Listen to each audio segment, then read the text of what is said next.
ಆತ್ಮೀಯ ಬಂಧುಗಳೇ, ಶ್ರೀಮದ್ ಭಾಗವತಂ ಸ್ಕಂದ 3 ಭಾಗ 1 ಅಧ್ಯಾಯ 9 ಸೃಜನ ಶಕ್ತಿಗಾಗಿ ಬ್ರಹ್ಮನ ಪ್ರಾರ್ಥನೆ. ಇದರಿಂದ 16ನೇ ಶ್ಲೋಕವನ್ನ ನಾವು ತಿಳ್ಕೊಳ್ತಾ ಇದ್ವಿ. ಓದ ಭಾಗದಲ್ಲಿ ಭಗವಂತನೇ ಈ ಒಂದು ವಿಶ್ವ ಸೃಷ್ಟಿಯ ಮೂಲ ಕಾರಣ, ಅವನಿಂದಾನೇ ಬ್ರಹ್ಮ ವಿಷ್ಣು ಮಹೇಶ್ವರ ಅಂದ್ರೆ ಅವನೇ ತನ್ನನ್ನ ತಾನು ವಿಸ್ತರಣೆ ಮಾಡಿಕೊಂಡು ಬ್ರಹ್ಮ ವಿಷ್ಣು ಶಿವ ಅಂತನ್ಬಿಟ್ಟು ವಿಸ್ತರಣೆ ಮಾಡ್ಕೊಳ್ತಾನೆ. ಸೃಷ್ಟಿ ಸ್ಥಿತಿ ಲಯ ಈ ಮೂರು ಕೆಲಸಗಳನ್ನ ನೋಡ್ಕೊಳ್ಳುವಂತ ಕಾರ್ಯಭಾರಿಗಳಲ್ಲಿ ವಿಷ್ಣು ಸರ್ವಶಕ್ತನಾಗಿರ್ತಾನೆ. ಆದ್ರೆ ಶಿವ ಮತ್ತೆ ಬ್ರಹ್ಮ ವಿಷ್ಣುವಿನಷ್ಟೇ ಶಕ್ತಿಶಾಲಿಗಳಾಗಿದ್ರು ಕೂಡ ಅವರು ಪ್ರಕೃತಿಯ ಒಂದು ಅಧೀನದಲ್ಲಿರ್ತಾರೆ, ಹತೋಟಿಯಲ್ಲಿ ಇರ್ತಾರೆ ಅನ್ನೋದನ್ನ ತಿಳ್ಕೊಂಡ್ವಿ. ಈಗ ಮುಂದುವರೆದು ಇಲ್ಲಿ ಹೇಳ್ತಾರೆ, ಅನೇಕ ದೇವತೆಗಳು ಭೌತ ಪ್ರಕೃತಿಯ ಅನೇಕ ವಿಭಾಗಗಳನ್ನು ನಿಯಂತ್ರಿಸುವರೆಂಬ ಅಭಿಪ್ರಾಯವು ಮೂರ್ಖ ಪಂಥದವರ ತಪ್ಪು ಅಭಿಪ್ರಾಯವಾಗಿದೆ. ಭಗವಂತನು ಒಬ್ಬನು, ಅದ್ವಿತೀಯನು ಮತ್ತು ಅವನು ಎಲ್ಲ ಕಾರಣಗಳಿಗೆ ಕಾರಣನು. ಸರ್ಕಾರಿ ವ್ಯವಹಾರಗಳಲ್ಲಿ ಅನೇಕ ವಿಭಾಗ ಮುಖ್ಯಸ್ಥರು ಇರುವಂತೆ ವಿಶ್ವ ವ್ಯವಹಾರಗಳಲ್ಲಿಯೂ ಆಡಳಿತದ ಮುಖ್ಯಸ್ಥರು ಅನೇಕರಿರುತ್ತಾರೆ. ಇಲ್ಲಿ ಇವರಷ್ಟೇ ಅಲ್ಲದೆ ಇನ್ನು ಬೇಕಾದಷ್ಟು ಜನ ದೇವತೆಗಳಿರ್ತಾರಲ್ಲ, ಅವರ ಬಗ್ಗೆ ಬೇರೆಯವರು ತಪ್ಪು ಕಲ್ಪನೆಯನ್ನ ಇಟ್ಕೊಂಡಿರ್ತಾರೆ. ಅವ್ರು ಏನು ಅಂತಂದ್ರೆ, ಈ ದೇವತೆಗಳು ಭೌತಿಕ ಪ್ರಕೃತಿ ಇದೆಯಲ್ಲ, ಇದರಲ್ಲಿ ಅನೇಕ ವಿಭಾಗಗಳನ್ನ ಅವರೇ ನಿಯಂತ್ರಣ ಮಾಡ್ತಾರೆ ಅನ್ನೋವಂಥ ಒಂದು ತಪ್ಪು ಅಭಿಪ್ರಾಯ ಇದೆ. ಆದ್ರೆ ಈ ಭಗವಂತನ ಸೃಷ್ಟಿಯಲ್ಲಿ ನಾವು ಎಲ್ಲಿಂದ ಎಲ್ಲಿ ಹೋದ್ರೂ ಕೂಡ ಆ ಭಗವಂತನ ಅಂಡರಲ್ಲೇ ಈ ಕೆಲಸಗಳೆಲ್ಲ ನಡೆಯುವಂಥದ್ದು. ಅವನು ಏನು ಆರ್ಡರ್ ಕೊಡ್ತಾನೋ ಆ ರೀತಿ ಕೆಲಸಗಳು ನಡೆಯತ್ತೆ. ಆ ದೇವತೆಗಳು ಯಾರು ಅಂತಂದ್ರೆ, ಅವರು ಅದನ್ನ ನೋಡ್ಕೊಳ್ಳೋದಕ್ಕೆ ಭಗವಂತ ನೇಮಿಸಿರುವಂಥವನು. ಅವರಿಗೆ ಆದಂತ ಕೆಲವೊಂದು ಸ್ವಾತಂತ್ರ್ಯವನ್ನ ಅವನು ಕೊಟ್ಟಿರ್ತಾನೆ, ಅಷ್ಟು ಮಾತ್ರ ಅವ್ರು ನೋಡ್ಕೊಳ್ಬಹುದು. ಆದ್ರೆ ಮೂಲವಾಗಿ ಭಗವಂತನ ಒಂದು ಪರ್ಮಿಷನ್ ಇಲ್ಲದೆ ಆ ದೇವತೆಗಳು ಕೂಡ ಏನೂ ಮಾಡೋದಕ್ಕೆ ಸಾಧ್ಯ ಇಲ್ಲ, ಆಯ್ತಾ. ಆದ್ರೆ ಅವರೇ ನಿಯಂತ್ರಣ ಮಾಡ್ಬಿಡ್ತಾರೆ, ಆ ರೀತಿ ಅಲ್ಲ. ಭಗವಂತನ ನಿಯಂತ್ರಣದಲ್ಲೇ ಇವರು ಆ ಕೆಲಸಗಳನ್ನ ನೋಡ್ಕೊಳ್ತಾ ಇರ್ತಾರೆ ಹೊರತು ಮೂಲ ನಿಯಂತ್ರಕ ಯಾರು ಅಂತಂದ್ರೆ ಅದು ಭಗವಂತನೇ. ಅವನು ಒಬ್ಬನೇ ಇರೋದು, ಅವನು ಅದ್ವಿತೀಯ. ಆಮೇಲೆ ಏನೇ ಕೆಲಸಗಳಿಲ್ಲ ಆಗ್ತಾ ಇದ್ರು, ಆ ಕಾರಣಗಳು ಏನೇ ಇದ್ರು, ಆ ಮೂಲ ಕಾರಣ ಯಾರು ಆ ಕೆಲಸಗಳಿಗೆ, ಅಥವಾ ಆ ಘಟನೆ ಆಗಿರಬಹುದು, ಆ ವ್ಯಕ್ತಿ ಆಗಿರ್ಬೋದು, ಏನೇ ಆಗಿರ್ಬೋದು, ಈ ಭೌತಿಕ ಪ್ರಪಂಚದಲ್ಲೇ ಅಲ್ಲ, ಎಲ್ಲಾದ್ರೂ ಆಗಿರ್ಲಿ, ಏನೇ ಆಗ್ತಾ ಇದ್ರು ಎಲ್ಲಾ ಕಾರಣಗಳಿಗೆ ಕಾರಣ ಯಾರು ಅಂತಂದ್ರೆ ಭಗವಂತನೇ. ಇದಕ್ಕೆ ಎಕ್ಸಾಂಪಲ್ ಏನು ಅಂತಂದ್ರೆ ನೋಡಿ, ಈಗ ಒಂದು ಗೌರ್ಮೆಂಟ್ ಆಫೀಸ್ ಇರತ್ತೆ ಅಂತ ಇಟ್ಕೊಳ್ಳಿ, ಅದರಲ್ಲಿ ಒಬ್ಬ ಮುಖ್ಯಸ್ಥ ಇರ್ತಾನೆ. ಅಂದ್ರೆ ಸರ್ಕಾರನೇ ಎಲ್ಲವನ್ನ ನಡೆಸ್ತಾ ಇರುತ್ತೆ. ಆದ್ರೆ ಆ ಒಂದು ಆಫೀಸಲ್ಲಿ ಕೆಲವೊಂದು ಮುಖ್ಯ ಅಧಿಕಾರಿಗಳಿರ್ತಾರೆ. ಅಧಿಕಾರಿಗಳು ಇದ್ದ ತಕ್ಷಣ ಅವ್ರಿಗಿಷ್ಟ ಬಂದಂಗೆ ರೂಲ್ಸ್ ರೆಗ್ಯುಲೇಷನ್ಸ್ ಹಾಕಕ್ಕಾಗಲ್ಲ. ಅದಕ್ಕೆ ಗೌರ್ಮೆಂಟ್ ಇಂದ ಪರ್ಮಿಷನ್ ತಗೊಳ್ಳೇಬೇಕು. ಗೌರ್ಮೆಂಟ್ ಅಲ್ಲಿ ಏನ್ ಹೇಳ್ತಾರೋ ಆ ಮೂಲ ವ್ಯಕ್ತಿ ಇರ್ತಾನಲ್ಲ, ಆಫೀಸರು, ಅವನೇನ್ ಹೇಳ್ತಾನೋ ಆ ರೀತಿ ಇಲ್ಲಿ ಆ ವಿಭಾಗಗಳನ್ನ ನೋಡ್ಕೊಳ್ಳುವಂತ ಮುಖ್ಯಸ್ಥರು ಅದನ್ನ ಫಾಲೋ ಮಾಡಬೇಕಾಗುತ್ತೆ. ಅದೇ ರೀತಿ ಈ ಇಡೀ ವಿಶ್ವಕ್ಕೆ ಮುಖ್ಯಸ್ಥ ಯಾರು? ಭಗವಂತ. ಆ ವಿಶ್ವದಲ್ಲಿ ಬೇರೆ ಬೇರೆ ಡಿಪಾರ್ಟ್ಮೆಂಟ್ಗಳಿರುತ್ತೆ, ಅದನ್ನ ನೋಡ್ಕೊಳಕ್ಕಿರುವಂಥವ್ರು ದೇವತೆಗಳು. ಅವರು ಆಡಳಿತದ ಮುಖ್ಯಸ್ಥರಾಗಿರ್ತಾರೆ ಹೊರತು ಇಡೀ ವಿಶ್ವಕ್ಕೆ ಮುಖ್ಯಸ್ಥರು ಅವರಾಗಿರೋದಿಲ್ಲ, ಭಗವಂತನೇ ಆಗಿರ್ತಾನೆ ಅನ್ನೋದು ಇದರ ಅರ್ಥ. ತಿಳುವಳಿಕೆ ಕಡಿಮೆಯಾಗಿರುವುದರಿಂದ ನಿರಾಕಾರವಾದಿಯು ಯಥಾರೂಪದ ವ್ಯಕ್ತಿಗತವಾದ ಆಡಳಿತದಲ್ಲಿ ನಂಬಿಕೆ ಇಡುವುದಿಲ್ಲ. ಆದರೆ ಈ ಶ್ಲೋಕದಲ್ಲಿ ಪ್ರತಿಯೊಂದು ವ್ಯಕ್ತಿಗತವೆಂದೂ ವ್ಯಕ್ತಿಗತವಲ್ಲದುದು ಇಲ್ಲವೆಂದು ವಿವರವಾಗಿ ತಿಳಿಸಲಾಗಿದೆ. ಈ ಅಂಶವನ್ನು ನಾವು ಈ ಮೊದಲೇ ಪ್ರಸ್ತಾವನೆಯಲ್ಲಿ ಚರ್ಚಿಸಿರುತ್ತೇವೆ ಮತ್ತು ಅದೀಗ ಇಲ್ಲಿ ಈ ಶ್ಲೋಕದಲ್ಲಿ ದೃಢಪಟ್ಟಿರುತ್ತದೆ. ಅಂದ್ರೆ ಅರ್ಥ ಏನು? ಈಗ ಯಾರು ಇದನ್ನ ಒಪ್ಕೊಳ್ಳೋದಿಲ್ವೋ ಅವ್ರಿಗೆ ಇಲ್ಲಿ ಗುರುಗಳು ತಿಳುವಳಿಕೆ ಕಡಿಮೆ ಇರೋರು ಅಂತ ಹೇಳ್ತಾ ಇದ್ದಾರೆ. ಅಂದ್ರೆ ನಿರಾಕಾರವಾದಿಗಳು ಏನ್ ಮಾಡ್ತಾರೆ, ಆ ಭಗವಂತನ ವ್ಯಕ್ತಿಗತವಾದಂತಹ ಆಡಳಿತ ಅನ್ನೋದ್ರಲ್ಲಿ ನಂಬಿಕೆಯನ್ನ ಇಟ್ಕೊಳ್ಳೋದಿಲ್ಲ. ಯಾಕಂದ್ರೆ ಅವರು ವ್ಯಕ್ತಿ, ಭಗವಂತನಿಗೊಂದು ರೂಪ ಇದೆ ಅಂತಾನೆ ಅವರು ನಂಬೋದಿಲ್ಲ ಅಲ್ವಾ, ಅದಕ್ಕೋಸ್ಕರ. ಆದ್ರೆ ಈ ಶ್ಲೋಕದಲ್ಲಿ ಇಲ್ಲಿ ಏನ್ ಹೇಳಿದಾನೆ, ನಾನು, ನೀನು ಮತ್ತೆ ಶಿವ 3 ಕಾಂಡಗಳಾಗಿ ಬೆಳೆದಿದ್ದೀವಿ ಅಂತ ಇಲ್ಲಿ ಬ್ರಹ್ಮನೇ ಹೇಳ್ತಾ ಇದ್ದಾನೆ ಅಲ್ವಾ ಸ್ವಯಂ. ಅದಕ್ಕೋಸ್ಕರ ಇಲ್ಲಿ ಹೇಳ್ತಾ ಇದ್ದಾರೆ ಪ್ರತಿಯೊಂದು ಕೂಡ ವ್ಯಕ್ತಿಗತವಲ್ಲದೆ ಇರುವಂಥದ್ದು ಯಾವುದೂ ಇಲ್ಲ ಅಂತ ಇಲ್ಲಿ ಈ ಶ್ಲೋಕದಲ್ಲಿ ಹೇಳಿದ್ದಾರೆ. ಅದಕ್ಕೆ ಗುರುಗಳೇನು ಹೇಳ್ತಾ ಇದ್ದಾರೆ, ಮೊದಲೇ ಪ್ರಸ್ತಾವನೆಯಲ್ಲಿ ಇದನ್ನ ನಾನು ಚರ್ಚೆ ಮಾಡಿದ್ದೀನಿ, ಈಗ ಈ ಶ್ಲೋಕದಲ್ಲೂ ಕೂಡ ಇದು ದೃಢಪಟ್ಟಿದೆ ಅನ್ನೋದನ್ನು ಹೇಳ್ತಾ ಇದ್ದಾರೆ. ಭೌತಿಕ ಅಭಿವ್ಯಕ್ತಿ ಎಂಬ ವೃಕ್ಷವನ್ನು ಭಗವದ್ಗೀತೆಯ 15ನೆಯ ಅಧ್ಯಾಯದಲ್ಲಿ ಊರ್ಧ್ವ ಮೂಲವಾಗಿರುವ ಅಶ್ವತ್ಥ ವೃಕ್ಷವೆಂದು ವರ್ಣಿಸಲಾಗಿದೆ. ನೋಡಿ, ಈ ವಿಚಾರದ ಬಗ್ಗೆ ಭಗವದ್ಗೀತೆಯಲ್ಲಿ ತುಂಬಾ ಸ್ಪಷ್ಟವಾಗಿ ಹೇಳಿದ್ದಾನೆ. ಏನು ಅಂತಂದ್ರೆ, ಈ ಭೌತಿಕ ಪ್ರಪಂಚ ಏನು ಸೃಷ್ಟಿಯಾಗಿದೆಯೋ ಇದನ್ನ ಒಂದು ವೃಕ್ಷಕ್ಕೆ ಹೋಲಿಸಿ ಭಗವದ್ಗೀತೆ 15ನೇ ಅಧ್ಯಾಯದಲ್ಲಿ ತುಂಬಾ ಡೀಟೇಲ್ ಆಗಿ ಹೇಳಿದ್ದಾರೆ. ಪುರುಷೋತ್ತಮ ಯೋಗ ಅನ್ನುವಂತ ಒಂದು ಚಾಪ್ಟರ್ ಬರುತ್ತೆ ನೋಡಿ, ಅದರಲ್ಲಿ ಭಗವಂತ ಅದನ್ನ ಎಕ್ಸ್ಪ್ಲೇನ್ ಮಾಡಿದ್ದಾನೆ. ಇದನ್ನ ಒಂದು ಅಶ್ವತ್ಥ ವೃಕ್ಷ ಅಂತ ಹೇಳಿದ್ದಾನೆ, ಆ ರೀತಿ ವರ್ಣನೆ ಮಾಡಿದ್ದಾನೆ. ತುಂಬಾನೇ ಚೆನ್ನಾಗಿದೆ. ಆ ಅಧ್ಯಾಯವನ್ನ ತಿಳ್ಕೊಂಡಾಗ ನಮಗ್ ಗೊತ್ತಾಗತ್ತೆ ಊರ್ಧ್ವ ಮೂಲವಾಗಿರುವ ಅಂತಂದ್ರೆ ಏನು. ಈಗ ಒಂದು ಮರ ಹೇಗಿರುತ್ತೆ, ಬೇರು ಕೆಳಗಡೆ ಇರುತ್ತೆ, ಮರ ಮೇಲ್ಗಡೆ ಇರುತ್ತಲ್ವಾ. ಆದ್ರೆ ಈ ಒಂದು ಭೌತಿಕ ವೃಕ್ಷವನ್ನ ಹೇಗೆ ಹೇಳಿದಾನೆ ಭಗವಂತ ಅಂತಂದ್ರೆ, ಅದರಲ್ಲಿ ಊರ್ಧ್ವ ಮೂಲ ಅಂತಂದ್ರೆ ಮೇಲೆ ಬೇರಿದೆ, ಕೆಳಗಡೆ ಮರ ಇದೆ ಅನ್ನೋ ರೀತಿ ತೋರಿಸಿದಾನೆ, ಅದರಲ್ಲಿ ಹೇಳಿ ಎಕ್ಸ್ಪ್ಲೈನ್ ಮಾಡಿದಾನೆ. ಸೊ ಆ ರೀತಿ ವರ್ಣನೆ ಮಾಡಿದಾನೆ ಭಗವದ್ಗೀತೆಯಲ್ಲಿ. ಒಂದು ಜಲಾಶಯದ ದಡದ ಮೇಲಿನ ಮರದ ನೆರಳನ್ನು ನಾವು ನೋಡಿದಾಗ ಅಂತಹ ಒಂದು ವೃಕ್ಷದ ಬಗ್ಗೆ ವಾಸ್ತವಿಕ ಅನುಭವವು ನಮಗೆ ಆಗಿರುತ್ತದೆ.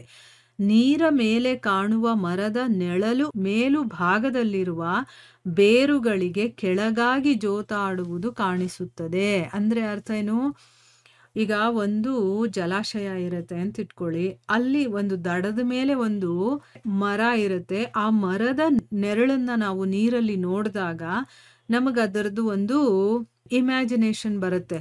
ಈಗ ಯಾರಾದ್ರೂ ನೋಡಿದ್ರೆ ಅವ್ರಿಗೆ ಇದರದ್ದು ಒಂದು ಕಲ್ಪನೆ ಇರುತ್ತೆ. ಏನು, ದಡದ ಮೇಲೆ ಮರದ ನೆರಳನ್ನ ನೋಡಿದಾಗ ಮರ ಕೆಳಗಡೆ ಅಂದ್ರೆ ಬೇರು ಮೇಲೆಗಡೆ ಇದ್ದು ಆ ಮರ ಕೆಳಗಡೆ ಇರೋ ತರ, ಅಥವಾ ಆ ಮರದಿಂದ ಆ ಬೇರು ಜೋತಾಡ್ತಾ ಇರೋ ತರ ನಮ್ಗೆ ಅನ್ಸುತ್ತಲ್ವಾ. ಸೊ ಇಲ್ಲೂ ಕೂಡ ಅದನ್ನೇ ಹೇಳ್ತಾ ಇರೋದು. ಇಲ್ಲಿ ವರ್ಣಿತವಾದ ಸೃಷ್ಟಿಯ ವೃಕ್ಷವು ಪರಬ್ರಹ್ಮ ಅಥವಾ ವಿಷ್ಣುವಾಗಿರುವ ಸತ್ಯದ ನೆರಳು ಮಾತ್ರವಾಗಿರುತ್ತದೆ. ಅಂತರಂಗ ಶಕ್ತಿಪೂರ್ಣವಾದ ವೈಕುಂಠ ಲೋಕಗಳಲ್ಲಿ ವಾಸ್ತವಿಕವಾದ ವೃಕ್ಷವಿರುತ್ತದೆ ಮತ್ತು ಭೌತ ಪ್ರಕೃತಿಯಲ್ಲಿ ಪ್ರತಿಬಿಂಬಿತವಾದುದು ನಿಜವಾದ ವೃಕ್ಷದ ಕೇವಲ ಛಾಯೆ ಮಾತ್ರ. ಅಂದ್ರೆ ಹೇಗೆ ನಾವು ನಿಜವಾದ ಮರದ ನೆರಳನ್ನ ನೋಡಿದಾಗ ಅದು ನಮಗೆ ಹೇಗ್ ಕಾಣಿಸುತ್ತೋ ಅದರ ಪ್ರತಿಬಿಂಬ ಅಷ್ಟೇನೆ. ಆಮೇಲೆ ಬೇರುಗಳು ಕೆಳಗಡೆ ಜೋತಾಡೋ ತರ ಇರುತ್ತೆ, ಅದರದ್ದು ಮೇಲಿನ ಭಾಗ ನಮಗೆ ಕೆಳಗಡೆ ಕಾಣಿಸುತ್ತೆ, ಕೆಳಗಿನ ಭಾಗ ಮೇಲುಗಡೆ ಕಾಣಿಸುತ್ತೆ, ಅಂದ್ರೆ ಜೋತಾಡ್ತಾ ಇರೋ ತರ. ಅದೇ ರೀತಿ ಮೂಲ ವೃಕ್ಷ ಯಾವುದು ಅಂತಂದ್ರೆ ಅದು ಭಗವಂತನ ಲೋಕ ಇದೆಯಲ್ಲ, ವೈಕುಂಠ ಲೋಕ ಅಂತ ನಾವೇನ್ ಹೇಳ್ತೀವೋ ಅದು ನಿಜವಾದ ಒಂದು ವೃಕ್ಷ. ಅದು ಭಗವಂತನ ಒಂದು ಲೋಕದಲ್ಲಿ ಇರುವಂತದ್ದು ನಿಜವಾದ ವೃಕ್ಷ.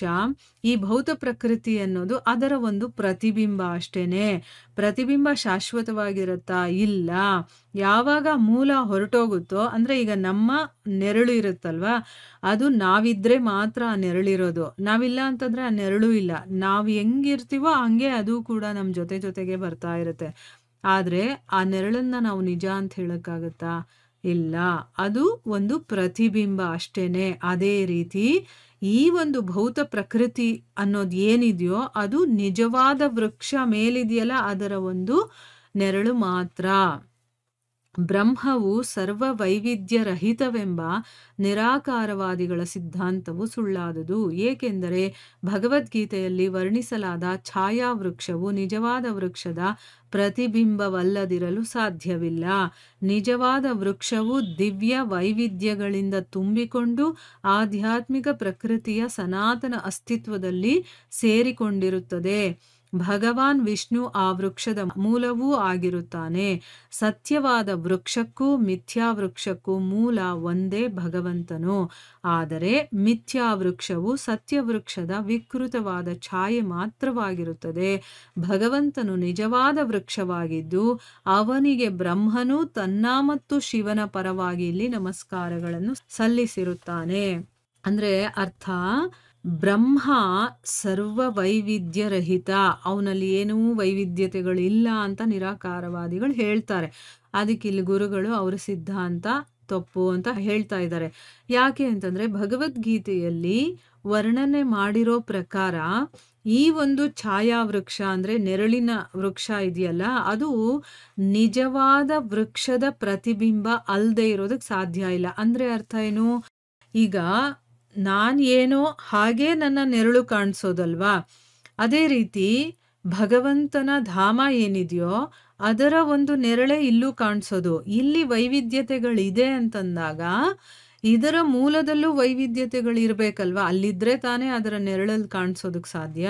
ಈಗ ಒಂದು ವೃಕ್ಷವನ್ನ ನಾವು ನೋಡಿದಾಗ ಆ ವೃಕ್ಷದಲ್ಲಿ ಏನೇನೆಲ್ಲ ಇರುತ್ತೋ ಅದು ನೆರಳಲ್ಲಿ ಕಾಣಿಸುತ್ತೆ ಅಲ್ವಾ? ಅದ್ರಲ್ಲಿ ಇದ್ರೆ ತಾನೇ ಇದ್ರಲ್ಲಿ ಕಾಣಿಸೋದಕ್ಕಾಗೋದು. ಸೊ ಅದಕ್ಕೋಸ್ಕರನೇ ನಿಜವಾದ ವೃಕ್ಷ ದಿವ್ಯವಾದಂತಹ ವೈವಿಧ್ಯತೆಗಳಿಂದ ತುಂಬಿಕೊಂಡಿರೋದ್ರಿಂದಾನೇ ಅದರ ಒಂದು ನೆರಳಾಗಿರುವಂತಹ ಅದರಲ್ಲೂ ಕೂಡ ಇರುತ್ತೆ. ಆದ್ರೆ ಅಲ್ಲಿ ದಿವ್ಯ ವೈವಿಧ್ಯತೆಗಳಿಂದ ತುಂಬಿಕೊಂಡಿರುವಂತಹ ಅದು ಆಧ್ಯಾತ್ಮಿಕ ಪ್ರಕೃತಿಯ ಒಂದು ಸನಾತನ ಅಂದ್ರೆ ಯಾವಾಗ್ಲೂ ಇರುವಂತ ಒಂದು ಅಸ್ತಿತ್ವದಲ್ಲಿ ಸೇರ್ಕೊಂಡಿರುತ್ತೆ.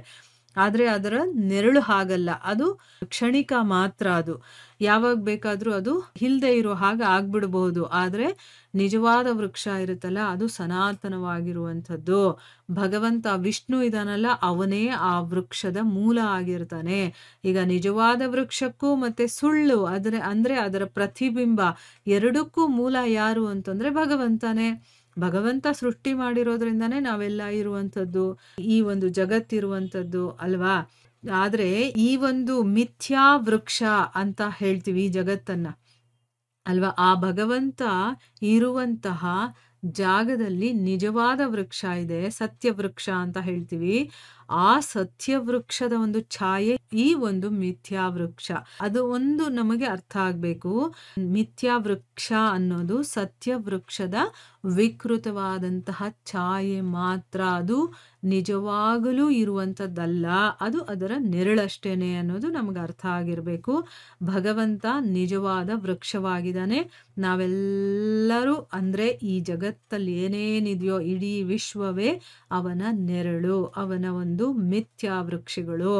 ಅವನಿಗೆ ಅಂಥ ಭಗವಂತನಿಗೆ ಅಂದ್ರೆ ಆ ಭಗವಂತನೇ ನಿಜವಾದ ವೃಕ್ಷ ಅನ್ನೋದು ಅವನಿಗೆ ಗೊತ್ತಿದೆಯಲ್ವಾ? ಅದಕ್ಕೋಸ್ಕರ ಇಲ್ಲಿ ಅವನಿಗೆ ಬ್ರಹ್ಮ ಶಿವನ ಪರವಾಗೂ ಕೂಡ ತಾನೂ ಮತ್ತೆ ಶಿವ ಅವನ ಪರವಾಗಿ ಇಲ್ಲಿ ಪ್ರಾರ್ಥನೆಗಳನ್ನ ನಮಸ್ಕಾರಗಳನ್ನ ಸಲ್ಲಿಸ್ತಾ ಇದ್ದಾನೆ. ಅವನನ್ನು ಸೇರಿಸ್ಕೊಂಡು ನನ್ನ ಮತ್ತೆ ಅವನ ಪ್ರಾರ್ಥನೆಯನ್ನ ನೀನು ಸ್ವೀಕಾರ ಮಾಡು ಅಂತ ಅಂದ್ಬಿಟ್ಟು ಇಲ್ಲಿ ತನ್ನ ನಮಸ್ಕಾರಗಳನ್ನ ಸಲ್ಲಿಸ್ತಾ ಇದ್ದಾನೆ ಬ್ರಹ್ಮ. ಇಲ್ಲಿ ಸ್ವಲ್ಪ ನಾವು ಸೂಕ್ಷ್ಮವಾಗಿ ಅರ್ಥಗಳನ್ನ ಮಾಡ್ಕೋಬೇಕಾಗತ್ತೆ. ನನಗೆ ಅರ್ಥ ಆಗೋ ರೀತಿ ನಾನು ಹೇಳ್ತಾ ಇದ್ದೀನಿ. ನೀವು ಕೂತ್ಕೊಂಡು ಸ್ವಲ್ಪ ಆಲೋಚನೆ ಮಾಡಿ, ಈ ವೃಕ್ಷ ಅಂದ್ರೆ ಏನು, ಅದರ ಪ್ರತಿಬಿಂಬ ಅಂದ್ರೆ ಏನು, ಹೇಗೆ ನಾವು ಇದನ್ನ ಅರ್ಥ ಮಾಡ್ಕೊಳ್ಬೇಕು ಅಂತ. ಇದು ನಿಮ್ಗೆ ಅರ್ಥ ಆಗಿಲ್ಲ ಅಂತಂದ್ರೆ ಸ್ವಲ್ಪ ಭಗವದ್ಗೀತೆಯಲ್ಲಿ ಹೋಗಿ 15ನೇ ಅಧ್ಯಾಯ ಇದೆಯಲ್ಲ, ಅದರಲ್ಲಿ ಊರ್ಧ್ವ ಮೂಲಂ ಅಧಂ ಶಾಖಂ ಅಂತೆಲ್ಲ ಇದೆ ಆ ಶ್ಲೋಕಗಳು. ಆ ಒಂದು ಅಧ್ಯಾಯದಲ್ಲಿ ಹೋಗಿ ನೀವು ಓದಿ ತಿಳ್ಕೊಂಡಾಗ ನಿಮ್ಗೆ ಸ್ವಲ್ಪ ಮಟ್ಟಿಗಾದ್ರೂ ಅರ್ಥ ಆಗುತ್ತೆ. ಸೊ ನಿಜವಾಗ್ಲೂ ಇಲ್ಲಿ ಏನೇನು ಬರುತ್ತೋ ಭಗವದ್ಗೀತೆಯ ವಿಷಯಗಳು ಅದನ್ನ ಒಂದ್ಸರಿ ನೀವು ಹೋಗಿ ಅಲ್ಲಿ ಸ್ವಲ್ಪ ಸ್ಟಡಿ ಮಾಡಿ, ಓದಿ ಅದನ್ನ ಸ್ವಲ್ಪ ಅರ್ಥ ಮಾಡ್ಕೊಳ್ಳೋದಕ್ಕೆ ಪ್ರಯತ್ನ ಮಾಡಿದಾಗ ಎರಡೂ ನಿಮ್ಗೆ ಅರ್ಥ ಆಗ್ತಾ ಹೋಗುತ್ತೆ. ಈ ಕಡೆ ಶ್ರೀಮದ್ ಭಾಗವತವನ್ನು ಅರ್ಥ ಮಾಡ್ಕೊಂಡಂಗೆ ಆಗತ್ತೆ, ಭಗವದ್ಗೀತೆಯನ್ನು ಕೂಡ ಒಂದ್ಸರಿ ನೀವು ರಿವೈಸ್ ಮಾಡ್ಕೊಂಡಂಗೆ ಆಗತ್ತೆ. ಆ ರೀತಿ ಮಾಡಿದ್ರೆ ಮಾತ್ರನೇ ನಮಗೆ ಈ ವಿಷಯಗಳೆಲ್ಲ ಅರ್ಥ ಆಗೋದು. ಯಾಕಂದ್ರೆ ಇದೆಲ್ಲ ಗೂಢವಾದಂತಹ ರಹಸ್ಯಗಳಿಂದ ಕೂಡಿರುವಂಥದ್ದು ಅಂತ ಭಗವಂತ ಕೃಷ್ಣನೇ ಹೇಳ್ತಾನೆ. ಆದ್ರೆ ಯಾರಿಗೆ ಜಿಜ್ಞಾಸೆ ಇರುತ್ತೋ ಅವ್ರಿಗೆ ಮಾತ್ರನೇ ಇವೆಲ್ಲ ಅರ್ಥ ಆಗೋದು. ಅದಕ್ಕೆ ನಮ್ಗೆ ನಿಜವಾಗ್ಲೂ ನಾವು ತಿಳ್ಕೋಬೇಕು ಅನ್ನುವಂಥ ಆಸಕ್ತಿ ಇದ್ರೆ ನಾವು ಎರಡೂ ಗ್ರಂಥಗಳನ್ನ ಇಲ್ಲಿ ಏನೇನ್ ಬರುತ್ತೋ ಅದನ್ನ ಸ್ವಲ್ಪ ಭಗವದ್ಗೀತೆಯನ್ನ ತೆಗೆದು ಸ್ವಲ್ಪ ಓದಿದಾಗ ನಮ್ಗೆ ಇನ್ನೂ ಸ್ವಲ್ಪ ಸ್ಪಷ್ಟವಾಗಿ ಅರ್ಥ ಆಗ್ತಾ ಹೋಗುತ್ತೆ. ಸೊ ಇಲ್ಲಿಗೆ ನಾವು ನಿಲ್ಲಿಸೋಣ. ಹರೇ ಕೃಷ್ಣ.